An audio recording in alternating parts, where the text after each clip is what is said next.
All right, so welcome to this deep dive. And today we are tackling this huge topic, ethics in culture and society. It's a big one. Yeah, it really is. Yeah. And we're going pretty deep today into chapters 6.1, 6.2, and 6.3. Okay. Covering everything from like ethical dilemmas in the media Yeah. to how to navigate all these different cultural values and even like the challenges of speaking out against oppression. Right. And we've got some really interesting sources here. Yes. Academic excerpts, some different philosophical perspectives. Case studies, yeah. Yeah, real world case studies. So much to unpack. Yeah. I'm excited. Me too. Okay, so let's just jump right into it with 6.1. Okay. Ethics in media and communication. Yes. I mean, it feels like every single day we're just bombarded with information everywhere we look. It is overwhelming.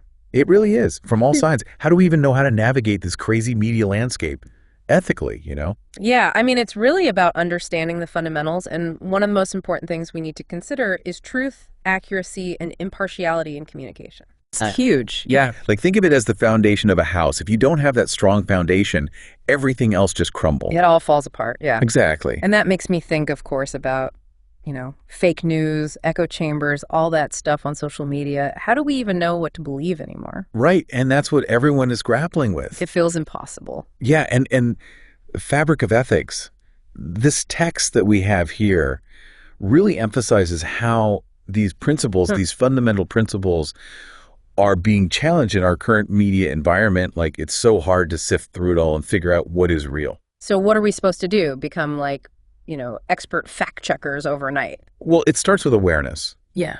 Just being more critical of what you're reading and watching and who is presenting this information. What is their agenda? Are they giving you the full story? Sides, yeah. Yeah, it's like becoming a detective. Right. Always questioning. Exactly. And that leads us to another big one. Okay. Free speech versus harmful speech. Yeah, that's a tricky one. Where do we even draw the line? I know. It's like every day there's a new controversy about what people can and cannot say online, what's acceptable. Yeah. And Fabric of Ethics really highlights that it's a delicate balance. We have to weigh our value of free expression with recognizing that words have consequences.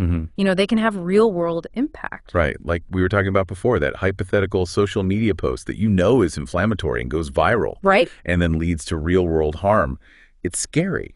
It is. And what's even more concerning is how these laws that are designed to prevent harmful speech can be misused, especially by, authoritarian regimes. Governments, right. Exactly. It's not as easy as just banning all hate speech. Right, exactly. It's much more nuanced than that. Oh, wow. The book gives some really stark examples, like what's happening in Russia and China right now. They are using these laws to silence any opposition and control the narrative. So how do we navigate all of this, online and offline? I mean, it comes down to personal responsibility, critical thinking, asking ourselves, what are the implications of what I'm about to post or share? Am I contributing to a culture of fear and division? Right. So ethical communication isn't just about being grammatically correct. It's so much more than that. Exactly. It's about the impact of our words. And that brings us to ethical journalism. Oh, yes. The kind of news reporting that strives for truth, holds those in power accountable, informs the public. But does that even exist anymore? Right. That's the question. And Fabric of Ethics really emphasizes those core principles: truth-telling, fairness, minimizing harm. But it is such a struggle for journalists to uphold these values in a world of, 247 news cycles. The competition, it's so intense. It is. I'm starting to understand how complicated this whole thing is. How do we even know how to find trustworthy news sources? Well, that's a great question, and it's something we can explore more in the next chapter, where we dive into different cultures and values. Okay, well, listeners, get ready, because we are about to go on a global journey exploring cultural relativism and universal ethics. So imagine you're traveling, right? You're in this new country, and their customs are so different from what you're used to. Oh, yeah. You see something that would be like totally unacceptable back home. I've been there. But it's just normal, like part of everyday life. Makes you wonder, like, what is right and wrong? Makes you question everything. Right. And that's what this chapter dives into. Right. The whole clash between cultural relativism and universal ethics. Okay, so two different ideas. Yeah, two totally different ways of looking at morality. All right, well, let's break it down. What's the difference? So cultural relativism says that morality depends on the context.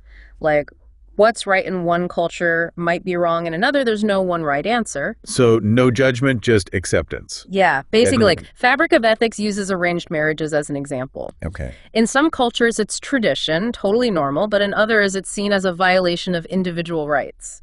Two completely different perspectives. Exactly. And then you have universal ethics, Okay. which argues that some moral principles are universal. They apply to all humans.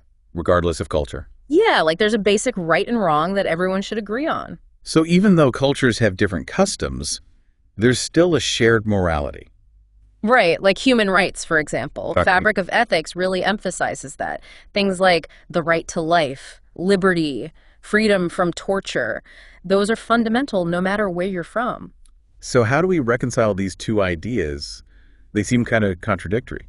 That's where ethical pluralism comes in. Ethical pluralism, okay? It tries to find a middle ground. A compromise. Yeah, like how can we respect different cultures but also hold on to certain values that we think are essential for everyone? So you're saying it's not about imposing our beliefs on others, Yeah. but finding a way to protect those who are being harmed. Right, exactly. It's about finding that balance. It sounds tricky, but important. Definitely. And Fabric of Ethics gives some real-world examples of how ethical pluralism can be applied, like with female genital mutilation. FGM, right? Yeah, that's a tough one. It's a practice rooted in culture, but it also violates human rights. So how do you navigate that? So we can respect the cultural context, but still condemn the practice. Yeah, ethical pluralism allows us to have those difficult conversations, acknowledge that there's no easy answer, but we still need to find ways to protect human dignity. Makes sense. But what about situations where speaking out is dangerous, where people are afraid to challenge these harmful practices? That's a perfect segue to our next chapter, which explores the ethics of silence and fear in oppressive societies. It's a heavy topic for sure, thinking about those situations where speaking your mind could literally put you in danger. Yeah, it's hard to even fathom. It really is, and it makes you appreciate the freedoms we have, but it also makes you wonder, you know. How do people navigate that ethically? Exactly, like when is it okay to stay silent? Right, because silence can be a form of complicity. Right, like you're letting the injustice continue. Exactly, and Chapter 6.3 goes deep into this whole dilemma, the ethics of silence in oppressive societies. And I'm guessing it's not simple. No, not at all. It's this complex web of, self-preservation, fear, and the desire to protect others. I can imagine. It's like you're caught between a rock and a hard place. Yeah, and Fabric of Ethics really unpacks this tension. It explores the reasons why people choose silence, the risks they face if they do speak out, and how that silence ultimately allows these oppressive systems to thrive. It's a vicious cycle. It is, and it's easy for us to say, oh, just speak up, use your voice. Right, but it's not that simple. Not when you're living in a society where any form of dissent can land you in prison or worse. Yeah, the stakes are incredibly high. Exactly. And the text gives some really powerful examples like honor killings. Oh, wow. In some cultures, the community's silence around these killings basically allows them to continue. It's seen as a way to protect family honor. It's like they're turning a blind eye to protect this, this warped sense of tradition. Yeah, and it also talks about this case, an 8-year-old girl in Diyarbakir who was abused, and because of fear and power dynamics, people stayed silent, and it delayed justice for this little girl. Oh, gosh. That's heartbreaking. It is, and it shows how silence has real consequences. It's not just a passive act. It actively contributes to the problem. Right. It's almost like giving permission for these things to continue. Exactly, and it raises the question, is speaking out always the right choice, even when there's a huge risk? It's a tough question because sometimes speaking out can put you in even more danger. Right, and Fabric of Ethics explores this idea of whistleblowing, those people who expose wrongdoing, even if it means risking their own safety and freedom. Like Edward Snowden and Chelsea Manning. Exactly. They knew the consequences could be severe, but they felt it was their moral duty to speak out. So it's about weighing those risks, right? Yeah, and the text also emphasizes that whistleblowing isn't the only way to fight oppression. There's also the importance of creating safe spaces for dissent, raising awareness internationally. So even if you can't directly intervene, shining a light on these situations can make a difference. It can. International pressure can be a powerful tool for change, and it can give hope to those who are suffering. It makes me think about that question the text asks at the end. What is our responsibility as people who live in free societies? Yeah, what can we do to help those living under oppression?